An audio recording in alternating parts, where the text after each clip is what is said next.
4 मंजिला ससुराल होने के बाद भी देवरानी जेठानी की रसोई टेरेस पर।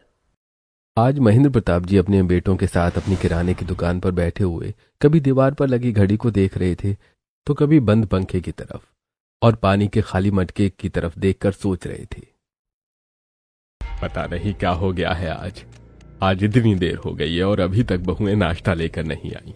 एक तो मटके में पानी भी खत्म हो गया है और यहाँ मेरा गला सूख रहा है, ऊपर से लाइट भी नहीं आ रही है। तभी दुकान पर एक पुराना ग्राहक आता है और सामान की लिस्ट महेंद्र प्रताप जी के हाथ में थमाता है। सेठ जी, 1 हफ्ते बाद मेरी बेटी की शादी है तो आप ये सब सामान निकाल दो, लेकिन उससे पहले मुझे 1 गिलास पानी पिला दो, मेरा गला बहुत सूख रहा है। हे प्रभु, अब तो जाना ही पड़ेगा पानी लेने के लिए। आप बस 2 मिनट रुकिए, मैं अभी आपके लिए पानी लेकर आता हूँ। रामू, तब तक साहब का सामान निकाल। महेंद्र प्रताप जी हांफते हुए 4 मंजिला सीढ़ियां चढ़ते हैं और अपनी छत पर पहुंचते हैं, जहां उनका एक बहुत बड़ा रसोई घर बना हुआ था, जो आधा खुला हुआ था और आधे हिस्से के ऊपर टीन शेड लगी हुई थी। साथ ही में भंडार घर, वाटर प्यूरिफायर, एक मटका और पानी की टंकी लगी हुई थी। लेकिन 4 मंजिला घर होते हुए आखिर महेंद्र प्रताप जी ने अपनी रसोई को छत पर क्यों बना रखा था, ये जानने के लिए तो आपको कहानी पूरी देखनी होगी। अरे पापा जी, आप इस समय छत पर? कोई जरूरी काम होगा तभी आए होंगे, फोन ही कर लेते हमें। अरे बेटा, फोन कैसे कर सकते हैं, सुबह से लाइट नहीं है और फोन भी डिस्चार्ज है मेरा। लेकिन आप 4 मंजिला चढ़कर आए क्यों हो? जरूर ही कोई अर्जेंट काम होगा। हाँ बेटा, वो पानी खत्म हो गया है नीचे, प्यास लग रही है मुझे, ग्राहक को भी पानी चाहिए, लाओ पीने का पानी दे दो मुझे। पापा जी, पानी तो आपको नीचे से ही लेना पड़ेगा क्योंकि आज टंकी में पानी नहीं है, सुबह से लाइट नहीं आ रही तो पूरी टंकी खाली है। दरअसल महेंद्र प्रताप जी के घर में पहले नीचे के फ्लोर पर आंगन था और उसी आंगन में रसोई और कुआं बना हुआ था, लेकिन उन्होंने कुछ समय पहले आंगन को हॉल में बदल दिया था। इसीलिए जब हॉल के नीचे बने कुएं की मोटर चलती थी तभी उनके घर में पानी भरा जा सकता था। अरे बहुओं, मैं तो थक गया 4 मंजिला चढ़कर। तो पापा जी, हम तो कब से कह रहे हैं आपसे, जब हमने इतना कुछ कर ही लिया है तो एक लिफ्ट भी लगवा ही लेते हैं, हमारी भी थोड़ी सहूलियत हो जाएगी। जी पिताजी, हमारे मना करने के बाद आपने 4थी मंजिल के टेरेस पर किचन बनवा लिया है, हम भी परेशान होते हैं और जब लाइट नहीं होती है तब आपको परेशान होना पड़ता है। नहीं बेटा, मैं तो बिल्कुल भी परेशान नहीं हुआ, अच्छा हुआ सुबह सुबह एक्सरसाइज हो गई। महेंद्र प्रताप जी बिना पानी लिए छत से नीचे वापस आ जाते हैं। दोपहर के समय पूरा परिवार 2nd फ्लोर के डाइनिंग हॉल में बैठा होता है। अरे बहू, दोपहर हो चुकी है, कितना समय लगा रही हो खाना बनाने में? सूरज सर पर चढ़ जाता है लेकिन दिन का खाना नहीं बनता तुम्हारा। आ रहे हैं दादी जी, बस बन गया खाना। इस घर में खाना खाने वाले कितने सारे मुंह हैं, लेकिन किसी को इतनी शर्म नहीं है कि थोड़ी सी भी मदद करवा दे। हाँ भाभी, आप सही कह रही हो, और थोड़ी सी देर हो जाए तो सभी चिल्लाने लगते हैं। बातें करते हुए दोनों बहुएं 2nd फ्लोर के डाइनिंग हॉल में आती हैं और सभी को खाना सर्व करती हैं। पूरा परिवार डाइनिंग टेबल पर बैठा खाना खा रहा होता है। अरे, इस दाल में तो नमक कम है, मुझे नमक दे दो। आज ये कैसी फीकी खीर बना दिया, मुझे थोड़ी सी चीनी दो। पता नहीं बहू, रायते में स्वाद की कमी लग रही है, इसमें थोड़ा सा चाट मसाला डाल दो। सभी लोग खाने में कुछ न कुछ कमी निकालते हैं और नेहा मीनू अपनी मसालों की दलिया में से निकालकर उन्हें नमक, चीनी और मिर्च देते हैं कि तभी। इन लोगों के लिए कितनी भी तैयारी कर लो, लेकिन बहुत में कुछ ना कुछ कमी पड़ ही जाती है। हाँ, और फिर हमें 4 मंजिल के चक्कर काटने पड़ते हैं। काश हमारे घर में छत पर रसोई होने के साथ एक लिफ्ट भी होती तो हमारा काम कितना आसान हो जाता ना। हाँ भाभी, एक तो दिन में 50 चक्कर ऊपर नीचे के लगाओ, ऊपर से इन लोगों की डिमांड्स खत्म नहीं होती। 4 मंजिला ससुराल होने के बाद भी देवरानी जेठानी की रसोई टेरिस पर होने से परेशान आपस में बातें करती हैं और सबका खाना खत्म होने के बाद जूठे बर्तन लेकर नीचे जा रही थी कि तभी। अरे बहुओं, ये जूठे बर्तन लेकर नीचे कहाँ जा रही हो? हाँ बहू, ये बर्तन साफ करने के लिए नीचे क्यों जा रही हो? अरे मैं तो भूल ही गई थी कि अब हमारा किचन 4 मंजिला छत के ऊपर है, सारे बर्तन लेकर ऊपर ही जाना पड़ेगा। हाँ, अरे अभी बर्तन लेकर जाएंगे, फिर पानी लेकर छत पर जाना पड़ेगा, कितना मुश्किल काम है ये हमारे लिए। अरे बहू, अभी तुम्हारा जवान खून है, मजबूत हड्डियां हैं, इतने से घबरा रही हो। मैं तो अपने जमाने में पहाड़ चढ़ जाया करती थी तुम्हारे दादा ससुर के साथ, लेकिन मजाल है जो एक भी शिकायत की हो कभी।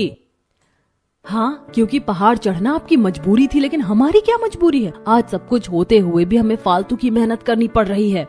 ऐसा कहकर दोनों बहुएं चौथी मंजिल पर बर्तन लेकर चली जाती हैं। दरअसल हमेशा से सिंघानिया हाउस ऐसा नहीं था। पहले इस घर में नीचे ही आंगन में कुआं और किचन हुआ करता था। सब कुछ पास पास था तो काम भी आसान होता था। लेकिन जब नई बिल्डिंग बनी उसके बाद से ही ये सारी परेशानियां शुरू हो गई। दोनों बहुएं छत पर बर्तन धोते हुए अपनी परेशानियां बांट रही थी। भाभी, ये लोग इतना पैसा कमाते हैं फिर भी एक लिफ्ट नहीं लगवा सकते। खुद इन्हें बार बार चक्कर लगाने पड़ेंगे, तब पता चलेगा कि परेशानी क्या होती है। हाँ, अभी तो हम परेशान हो रहे हैं, इन्हें हमारी परेशानी से क्या लेना देना। चलो जल्दी जल्दी काम खत्म कर लेते हैं, फिर रात के खाने की भी तैयारी करनी है। शाम के समय टेरेस पर बनी आधी खुली रसोई में तेज हवा चल रही थी। दोनों देवरानी जेठानी थकी हुई रात का खाना बनाने की तैयारी करना शुरू करती हैं। रसोई में कभी धूल उड़ कर आ रही थी, कभी ठंडी हवा चल रही थी, लेकिन उनके हाथ तेजी से चल रहे थे। नेहा, जल्दी जल्दी करो, अगर खाना बनाने में जरा भी देर हुई तो इन लोगों की शिकायतें शुरू हो जाएंगी। हाँ भाभी, लेकिन खाना तो तब बनेगा ना जब आटा होगा। देखो जरा, डब्बे में आटा तो बिल्कुल खत्म ही हो गया है। अरे कल तो हमने चक्की में आटा पिसवाने के लिए गेहूं दिया था, पिस गया क्या? हाँ भाभी, मैंने तो जेठ जी से कहा था कि आटा नीचे रखा हुआ है। अरे तो उनको बोल देती ना कि ऊपर लाकर रख देते। अरे भाभी, आप जानती तो हो इस घर का कोई भी मर्द जरा सा भी काम नहीं कर पाता। अगर उनसे गैस बंद करने को भी कह दो तो उनकी मर्दानगी जाग जाती है। हाँ नेहा, पता नहीं किचन में आकर जरा सा हाथ लगा देंगे तो उनकी मर्दानगी को किसकी नजर लग जाएगी। चलो अब हम दोनों को ही जाना पड़ेगा। दोनों देवरानी जेठानी अपना काम छोड़कर आटा चढ़ाने के लिए ग्राउंड फ्लोर पर जाती हैं। घर के सभी लोग दूसरी मंजिल पर आराम से टीवी देख रहे थे और नेहा मीनू आटा लाद कर ऊपर ला रही थी। सभी उन्हें देखते हैं लेकिन कोई मदद करने नहीं आता। तभी बहू, आज भी लगता है दोपहर के खाने की तरह रात का खाना भी देर से नसीब होगा हमें। हाँ दादी, आज डिनर बनाने में थोड़ा टाइम लग रहा है। नेहा की बात सुनते ही सब एक दूसरे की तरफ देखने लगते हैं। तभी बहू, तुम अपनी ननद से बोल दो, हाथ बटा देगी तुम्हारा। लेकिन भाभी, मुझे तो खाना बनाना आता ही नहीं है। जब किसी को मदद नहीं करनी है तो फिर शिकायत भी मत किया करो। मजबूरी में दोनों बहुएं छत पर रसोई में जाकर चुपचाप फिर से काम में लग जाती हैं। आटा गूंथते हुए मीनू की कलाई दर्द करने लगती है और खुली छत की वजह से ठंडी हवा लगती है।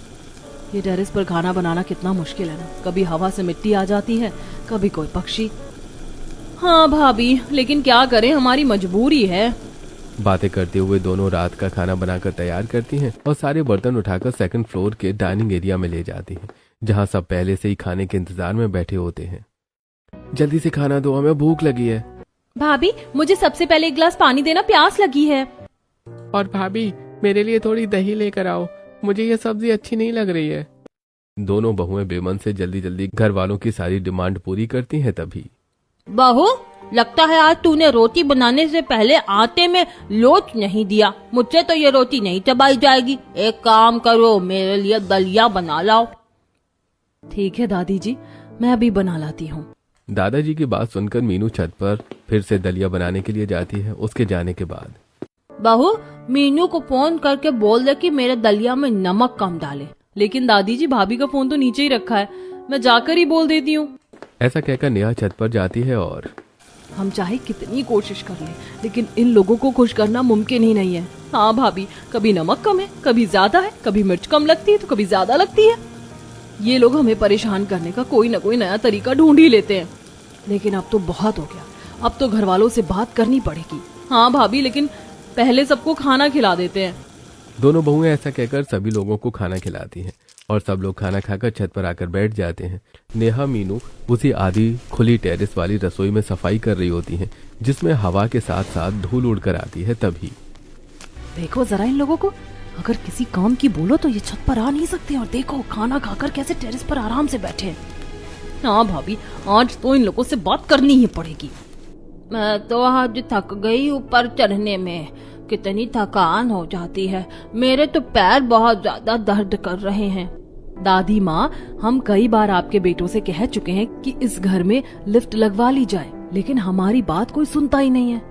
अरे बहू, लिफ्ट की जरूरत ही क्या है, अभी तो तुम्हारी हड्डियां और टांगे पूरी तरह मजबूत है। हाँ दादी जी, टांगे मजबूत है, लेकिन दिन में 50 बार ऊपर नीचे चढ़ने के बाद ही पता चलता है कि मजबूती कब कमजोरी में बदल जाती है। अरे बहू, इस उम्र में ज्यादा चलना फिरना अच्छा होता है, इससे शरीर फिट रहता है और एक्सरसाइज भी होती रहती है। हाँ दादी, फिटनेस अच्छी बात है, लेकिन मजबूरी में किया गया काम एक्सरसाइज नहीं कहलाता। ठीक है, अगर लिफ्ट लगवाना संभव नहीं है तो कम से कम किचन नीचे कर दीजिए जैसे पहले थी, ताकि हमें बार बार सीढ़ियां ना चढ़नी पड़े। अरे बहू, जरा सोचो थोड़ा। नीचे हमारी दुकान है, सेकंड फ्लोर पर हम सभी के रहने के कमरे हैं, थर्ड फ्लोर पर स्टोर रूम है और चौथे फ्लोर पर तुम्हारी नंद की डांस क्लास चलती है और तुम्हारे देवर विवेक का जिम भी वहीं पर है। हाँ, अब देखो ना, हमें अपने काम में तरक्की करनी है और इसी वजह से ये सब व्यवस्था जरूरी है। अच्छा, अगर तरक्की करनी है तो लिफ्ट लगवाना भी उसी तरक्की का हिस्सा होना चाहिए। अरे बहू, तुम दोनों खुद देखो, यहाँ लिफ्ट लगवाने की जगह ही कहाँ है? जगह तो घर में मौजूद है, लेकिन सच्चाई ये है कि आप लोग लिफ्ट पर खर्च होने वाला पैसा बचाना चाहते हैं। आप लोगों की नियत ही नहीं है लिफ्ट लगवाने की। बहू, तुम्हारी टेरेस वाली रसोई तो अब बहुत अच्छी है, जहाँ खाना बनाते हुए आसमान और तारे दिखाई देते हैं और आधा शहर नजर आता है। अब तुम खुद ही सोचो कि भला किसके पास ऐसी रसोई है जो खाना बनाते समय आसमान का नजारा देखे और ताजी हवा का मजा ले। हाँ दादी जी, ऐसी रसोई सच में किसी को नसीब नहीं होती जहाँ खाना बनाते समय आंधी आए, बारिश और ओले गिरे और खाना बनाते बनाते ही घर की औरत परेशान होती रहे। अब तुम दोनों को शिकायत करना बंद कर देना चाहिए, क्योंकि तुम्हारे पास यही तो काम होता है, केवल खाना बनाने में ही तुम लोग परेशान हो जाती हो। अगर हमारा शिकायत करना आपको गलत लगता है तो जब लाइट नहीं रहती है तब सामान ऊपर चढ़ाने में या भारी कामों में किसी को मदद के लिए भेज दिया करिए। नहीं बहू, तुम घर की बहू हो और ये सारे काम तुम्हारी ही जिम्मेदारी है। सभी लोग अपनी अपनी नसीहत देकर अपने कमरों में चले जाते हैं। कुछ दिनों बाद दोनों बहुएं रसोई में खाना बना रही होती हैं, तभी प्यूरीफायर से पानी आना बंद हो जाता है, क्योंकि टंकी का पानी खत्म हो जाता है। अरे यार, अब टंकी चालू करनी पड़ेगी। नेहा, जाकर जरा टंकी चालू करके आओ। नेहा टंकी चालू करने जाती है और बटन दबाते ही, अरे भाभी, ये मोटर तो खराब हो गई है। हे भगवान, आज टंकी का पानी पूरी तरह खत्म हो चुका और मोटर भी खराब है। इसीलिए अब हमें खुद ही पानी चढ़ाना पड़ेगा। कोई और रास्ता नहीं है, हमें बाल्टी भरकर पानी चौथी मंजिल तक ले जाना होगा। दोनों बहुएं नीचे से एक बाल्टी भरकर पानी चौथी मंजिल तक चढ़ाती हैं, लेकिन तभी कोई बाथरूम में नल खुला छोड़ देता है और पानी ऐसे ही बहने लगता है। तभी आधे घंटे तक लगातार पानी चढ़ाने के बाद भी टंकी नहीं भरती। भाभी, जरूर नीचे किसी ने नल खुला छोड़ दिया है, नीचे चलकर देखना पड़ेगा। दोनों देवरानी जेठानी नीचे जाकर देखती हैं तो उनकी नंद आराम से बाथरूम में नहा रही है और देवर विवेक ने टूथपेस्ट करते हुए नल बेवजह खुला हुआ छोड़ा है। ये देखकर दोनों बहुएं और ज्यादा परेशान हो जाती हैं। भाभी, इन लोगों को इतना भी समझ में नहीं आता कि हम दोनों बाल्टी बाल्टी पानी भरकर चौथी मंजिल तक चढ़ा रहे हैं और फिर भी ये लोग पानी बेवजह बर्बाद कर रहे हैं।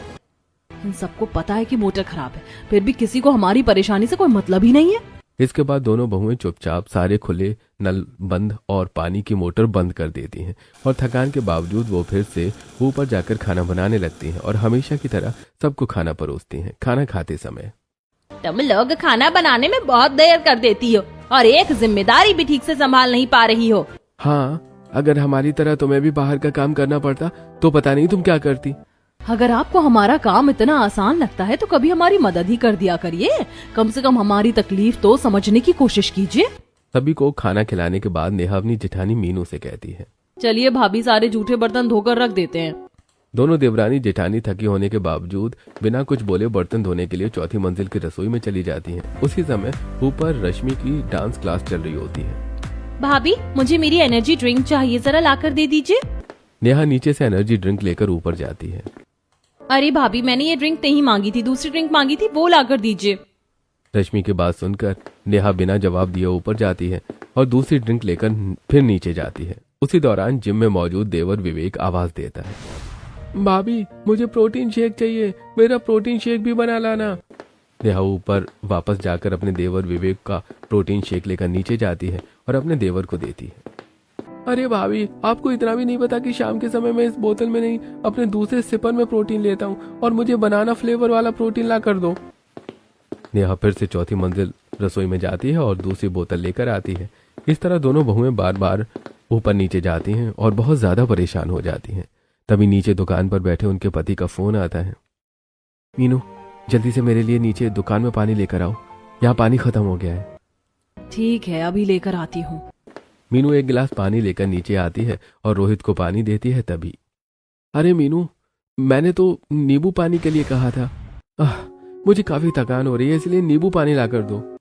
मीनू वापस ऊपर जाती है और नींबू पानी लेकर आती है नीचे और रोहित को देती है। तभी, अरे भाभी, एक गिलास पानी मेरे लिए भी ला दो, मुझे भी बहुत तेज प्यास लग रही है।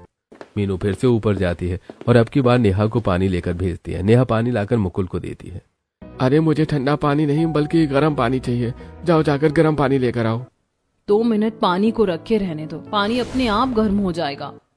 नहीं, मुझे अभी तुरंत पानी चाहिए क्योंकि कस्टमर बैठे हुए हैं, जाओ जाकर दोबारा गर्म पानी लेकर आओ।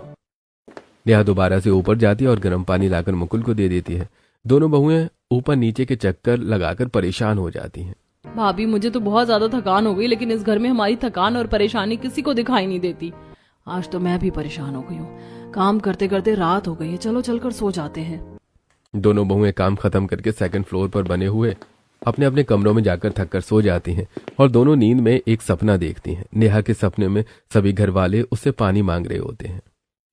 नहीं, मैं अब आप लोगों के लिए पानी नहीं ला सकती। पहले खुद कुएं से पानी भरो, उसके बाद 4थी मंजिल तक उसको लेकर जाओ, फिर पानी को प्यूरिफायर में से भरो और फिर 4 मंजिल उतरकर दुकान में आप लोगों के लिए पानी लेकर आओ। मैं आप लोगों को पानी नहीं दूंगी। मीनू अपने सपने में देखती है कि डाइनिंग टेबल पर सब लोग खाना खाने के लिए बैठे होते हैं और वो अकेले बैठकर खाना खा रही होती है सपने में। अरे बहू, तुम्हें शर्म नहीं आती? यहाँ हम लोग भूखे बैठे हैं, तुम अकेले अकेले खाना खा रही हो। मैं अब आप लोगों में से किसी को खाना नहीं दूंगी और अब से आप सबको अपना खाना 4थी मंजिल पर रसोई में जाकर खुद बनाना होगा। दोनों देवरानी जेठानी अपना अपना सपना देख रही होती हैं। सुबह दोनों की नींद खुल जाती है और वो किचन में खाना बनाते हुए अपने अपने सपने के बारे में एक दूसरे को बताती हैं और दोनों हंसती हैं। भाभी, मैंने अपने सपने में देखा कि मैंने घर के सभी लोगों को पानी लाकर देने से मना कर दिया है और मैं तो सपने में अकेले खाना खा रही थी और किसी को भी खाना नहीं दिया। दोनों देवरानी जेठानी अपने अपने सपने के बारे में बताकर जोर जोर से हंसने लगती हैं। भाभी, हम लोगों को तो अब सपने भी रसोई से जुड़े आते हैं। हाँ यार, काश हमारा ये सपना सच हो जाए, घर के सभी लोग खुद अपना खाना बनाएं और खुद ही अपने आप पानी लेकर पिए। अगर मेरा सपना सच हो गया ना, मैं मंदिर में जाकर प्रसाद चढ़ाऊंगी और मैं तो माता रानी के ऊपर चुनरी चढ़ा कर आऊंगी और भगवान को नारियल भी चढ़ाऊंगी। दोनों देवरानी जेठानी हंसी मजाक करती हुई खाना बनाने में लग जाती हैं। तभी दुकान से रोहित का फोन आता है।